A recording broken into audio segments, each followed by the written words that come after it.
ба майдон ҳозир шуданд намояндаи кишвари қазоқистон Нур Аманшукиров бо Умар Шеров аз Тоҷикистон.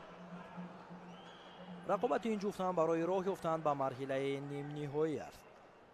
агар Умар ба марҳилаи нимниҳоӣ роҳ ёбад, пас дар вазни то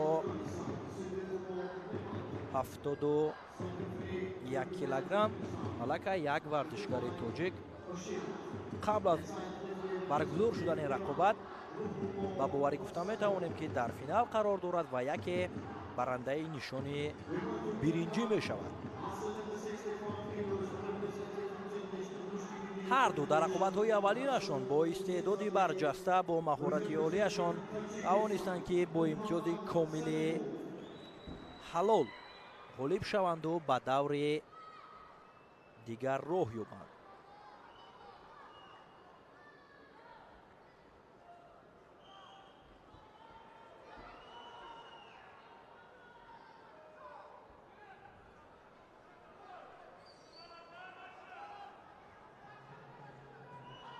Шеров барои аз камарбанд доштан кӯшиш кард ва рақиб ҳам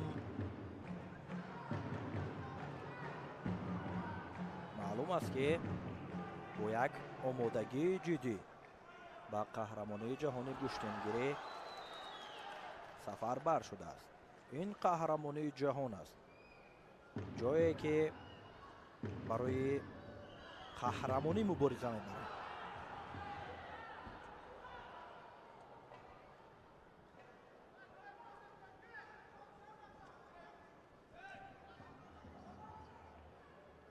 идома меёбад рақобати ҳарду ва кӯшишҳо барои ба даст овардани имтиёз боз ҳам бештар мегардад. камфаъоли варзишгари қазоқистон Нур Аманшукировро довар ба қайд гирифт, барояш огоҳӣ нишон дод.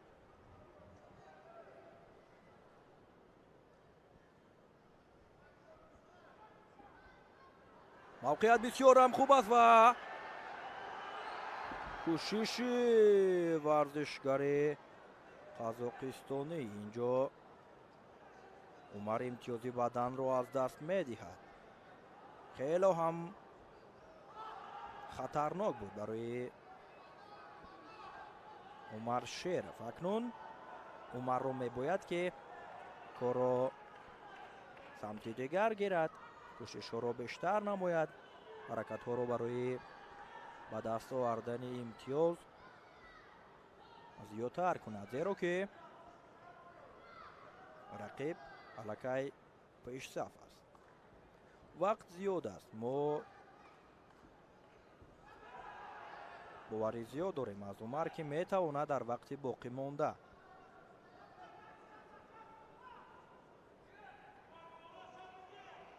барои имтиёз ба даст овардан муваффақ шавад.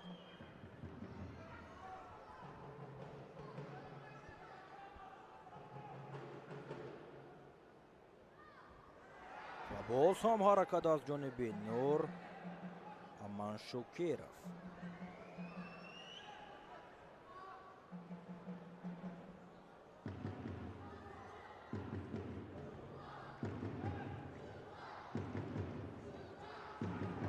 мавқеият хуб аст. Умар бояд ҳаракат кунад. кӯшишҳо барои ба даст овардани имтиёз аз ҷониби Умар Шеров зиёд мешавад.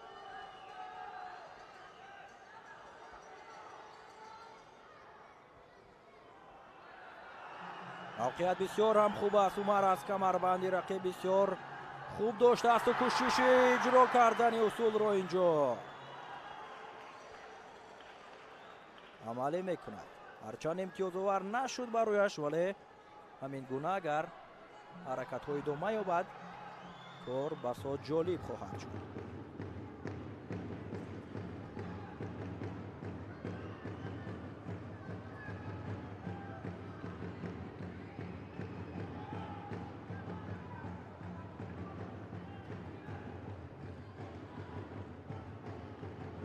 агар Умар тавонад дар вақти боқӣ монда як партофти ҷолибро анҷом диҳад, фазои идонаи макони баргузоршавии мусобиқаро боз ҳам шукӯҳи дигар мебахшад.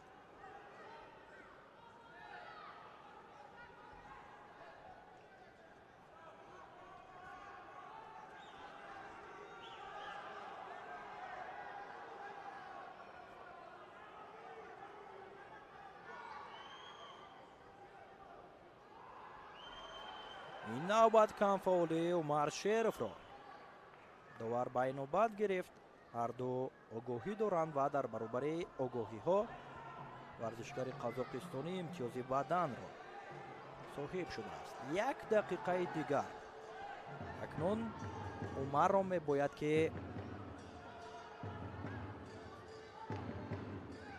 ҳар сонияи боқимондаро самаранок истифода барад, фурсатро аз даст надода барои амалӣ кардани усулҳо ва муҳимтар аз ҳама ба даст овардани имтиёз талош варзад.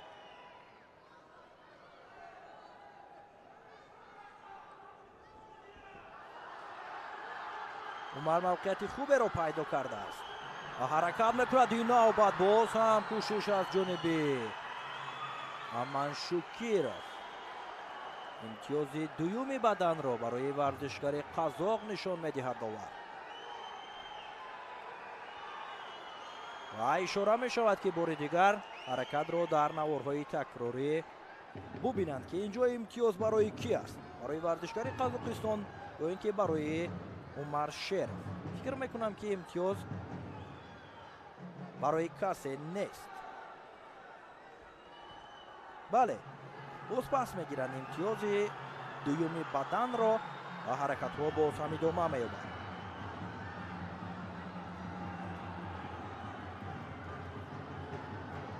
фурсат хело кам аст ва инҷо чӣ ҳаракати олӣ!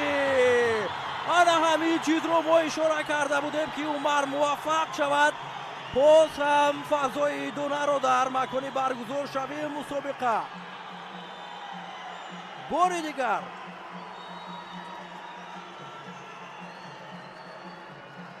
ташкил хоҳад кард. бубинед ки кӯшиш аз ҷониби Аманшукиров буд, вале дар зидди ҳамла Умар Шеров муваффақ шуд.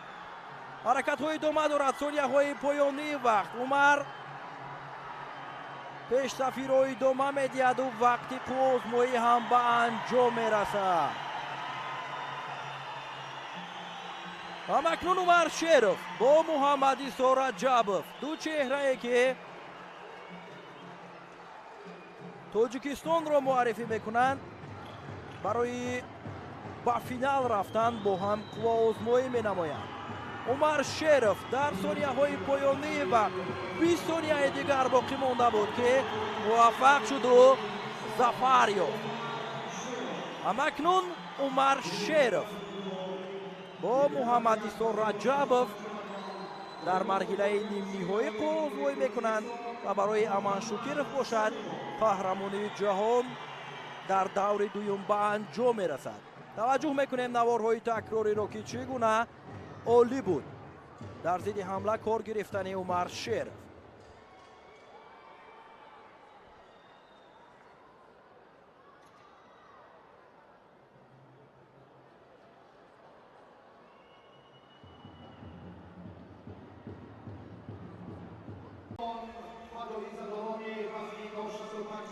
خب حالا رئیس شهر دوشنبه محترم رستم امامعلی و نایب پرزیدنت کمیته ملی المپی تاجیکستان دلشاد نظرов آماده هستند تا نفران موفق را قدرشناسی کنند.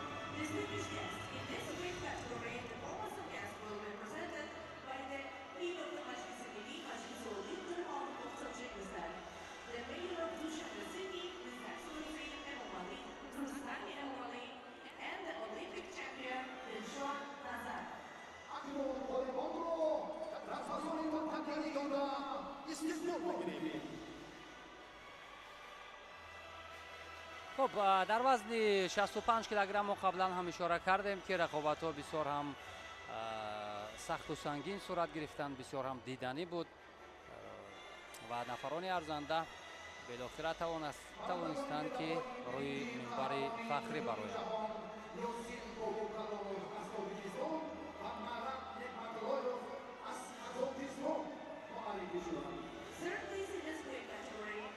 خب یاسین باباکالонов از تاجیکستان و марам نعمتالله از قزاقستان دو نفر موفقی که با گرفتن مدال های برنجی وزن تا 65 کیلوگرم مشرف گردیدند. یاسین باباکالонов یکی از مدعیان بود ولی امروز شکست خورد. خب نماینده فدراسیای روسیه سلطان پلیف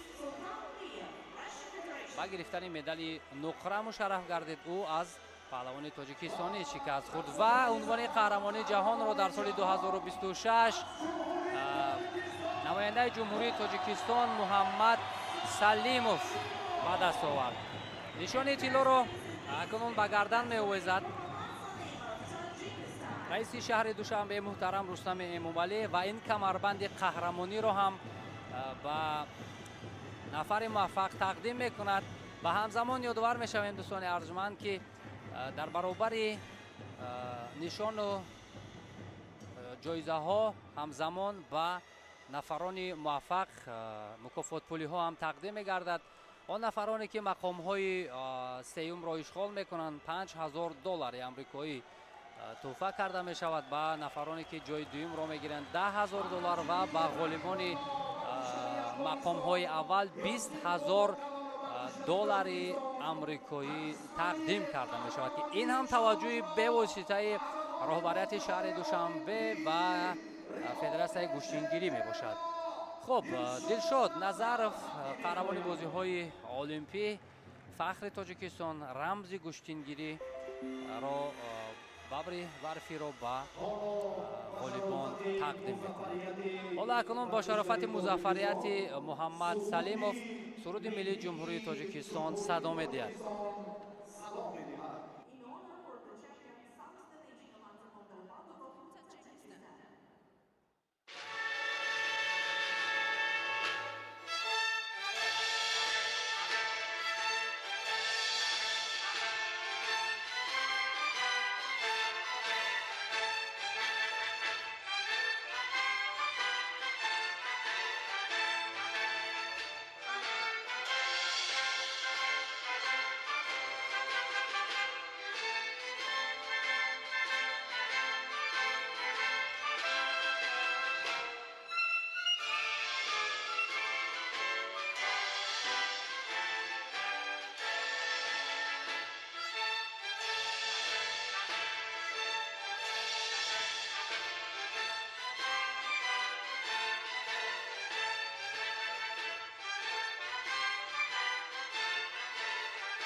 جایزه‌داران دومین چمپیونات جهان آیین به خب گوشتینگیری. حالا اکنون با نفران موفق، نفرانی که الکی در دومین قهرمانی جهان نتیجه خوب را به دست آوردند، عکس خاطره‌ای با مهمانان гирифта мешавад. Ин ҳам албатта лаҳзаҳои таърихӣ ин қаҳрамонии ҷаҳон ба ҳисоб меравад. Акнун дӯстони арҷуманд ёди бори дигар ёдовар мешавем ки Ёсин Бобокалонов ва Марам Неъматулло ду нафаре ки нишонҳои биринҷиро гирифтанд. Султанпали